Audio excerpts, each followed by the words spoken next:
A e morë t'ju vesh? Pse u shkarkua komandanti i gardës? Pse e censuruat ju lajmin të vërtetën e shkarkimit të tij? Një socialist i thekuraj, por e shkarkoj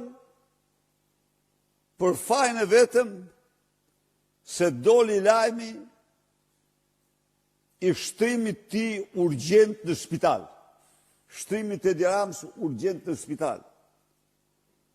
Se si pas Edi Ramës, ky Onuzi do t'ja u qep të gojnë të gjithë personelit që e panë se në gjendje shkumonte,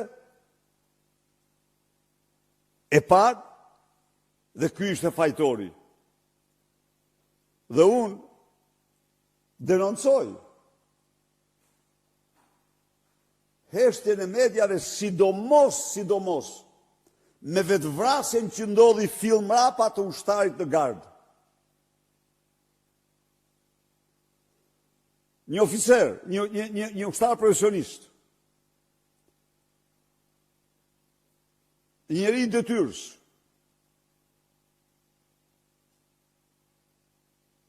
u gjeti vrarë në zyrën e tij.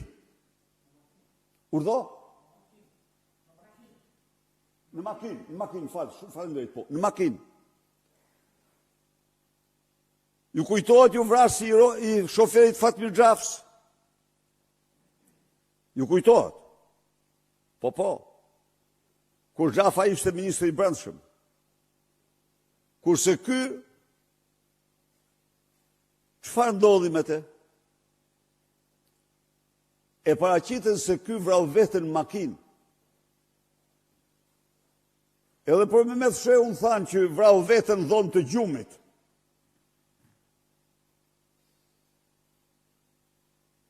Unë nuk kam dhana dhe i kërkoj ndjes familjes, i shpreh ngushëllime familjes. Spari familjes së të ndjerit i shpreh ngushëllime. Por bëj thirrje avokatit të popullit dhe ju garantoj që opozita do ta hetojë, sepse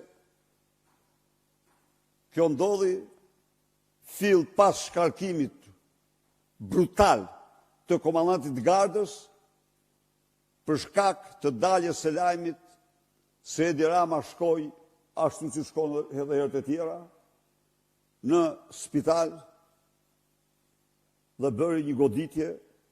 Çfarë bëri se di çfarë kishte, se nuk merrem me problemet e tij, por merrem sigurisht shkarkimi i komandantit gardës dhe vetvrasja e një ushtari është një ngjarje shumë tronditëse për një vend.